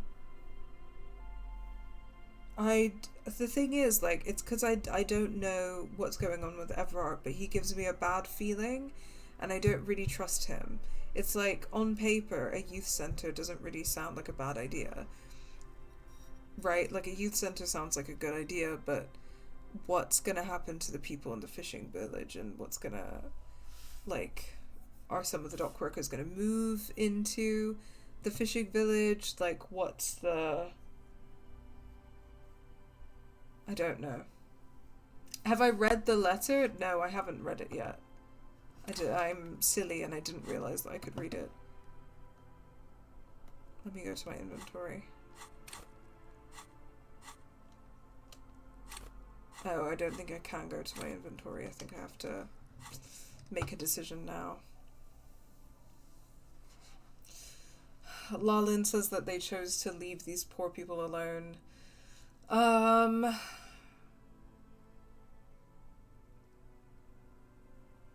have a bad feeling about it. I feel like,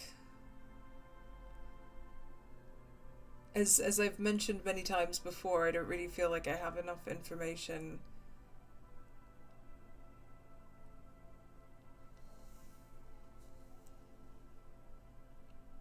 And I wish I could read the letter at this point, but it's too late for me to do that, so I think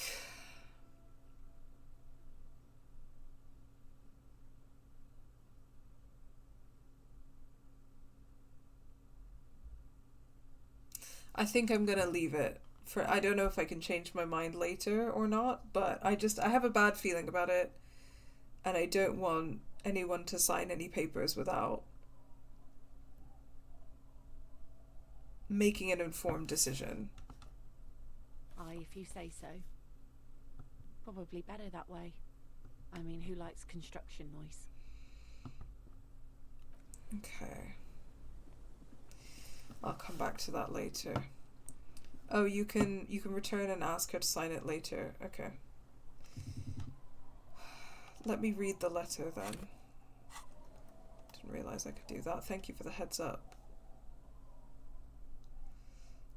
Picked up a banged up fuel canister, a dented stainless steel canister for transporting and storing heavy fuel oil. A logo on its side has been partially stripped.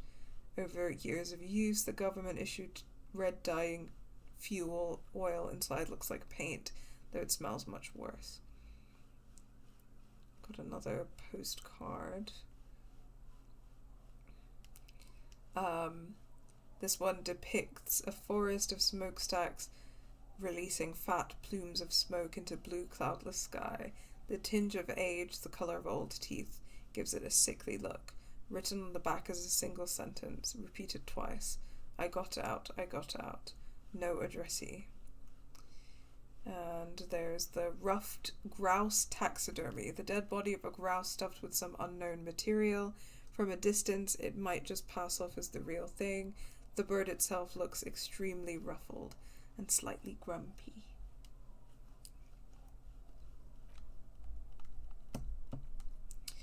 Here's my badge, finally, and it's got Harry with a shaved face and shorter hair, which is crazy.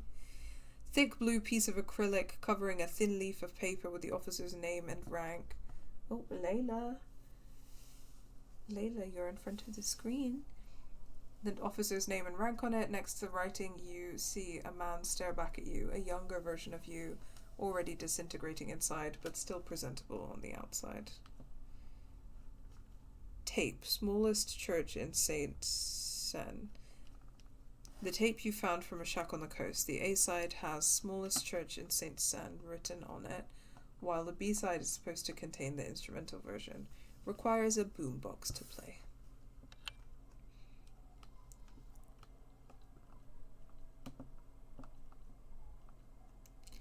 Okay, let's check out the white envelope. You take the legal documents out of the envelope. A 12 to 40 month construction period and the zoning plan in the addendum. Look at the zoning plan. The youth center cuts into the ocean like the bow of some great modern ship.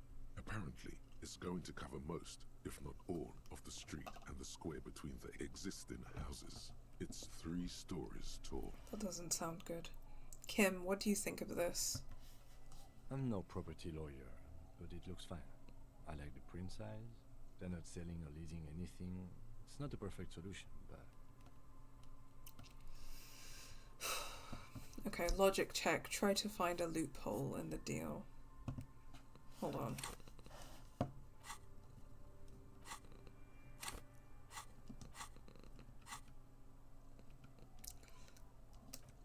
Just gonna see if I have any buffs for logic right now.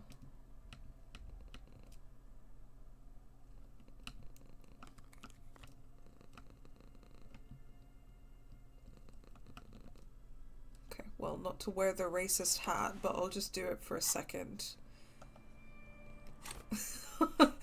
You gotta do what you gotta do. I'm gonna wear the racist hat for a second while I do this. Take the legal documents out of the envelope. A 12 to 40 month construction period and the zoning plan in the addendum. Logic check. Try to find a loophole in the deal. There is no loophole. The simple truth is the current residents are going to lose their street access, and for the next 12 to 40 months, their lives will be dominated by constant construction noise right next What are the ramifications of this? Once the construction starts, it'll probably take a few months, a year maybe, for even the most stubborn occupants to get tired of living like this. After that, they'll sell their property for cheap and move out. Okay, yeah. Yeah, this is not looking good. Look, Kim, point to the photocopy. These people are going to have to move away. Can we do something about it? I should have seen it. The lieutenant frowns as he reads over the document again. Everard probably has eyes on us, but we could try to get other people to sign this instead of those listed. Or you could forge their signatures yourself. By the time he finds out, we'll already be gone. Jeez, okay. Interfacing is very low because I have a -10 for Everett's people could be watching you here. We could try to get other people to sign this instead of those listed, or you could forge their signatures yourself. By the time he finds out, we'll already be gone. Okay. We could try to get other people to sign it instead of those listed, I guess. Now I'm going to change out of my racist hat.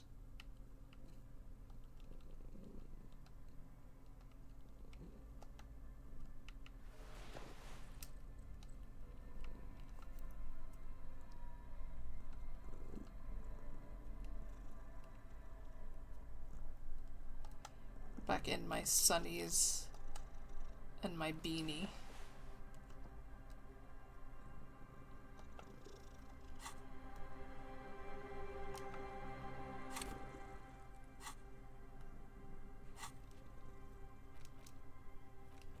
Forge the signatures, but somewhere private.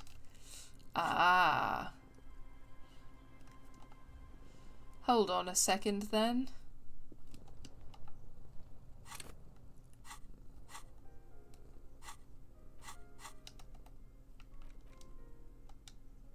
You take the legal documents out of the envelope. A 12 to 40 month construction period. Let me see if I have any other interfacing buffs. I don't think I do, though.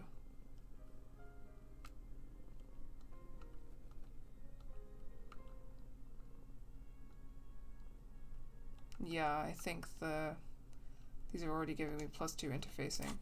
Okay, I'm going to save.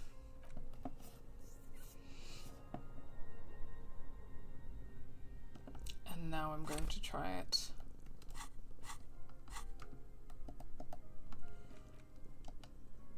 You take the legal documents out of the envelope. A 12 to 40 month construction period and the zoning plan in the addendum. Bismillahirrahmanirrahim. With a confident flourish, you complete your forgery. What do you see on the signature line? Thank God. Finally some luck. This is what happens when I say Bismillah before I do it. I need to be doing that before I do these dice rolls, guys. With a confident flourish, you complete your forgery. 2 names, Isabel Sadie and Lillian Carter. Indeed, they look distinctly different and very convincing. These might as well be their actual signatures, but they're not, and the document will be nullified if they dispute it. That means Everard will have to start over. All you need to do now is mail the signatures to Everard's accountant in La Delta. Perfect. Fuck you, Everard.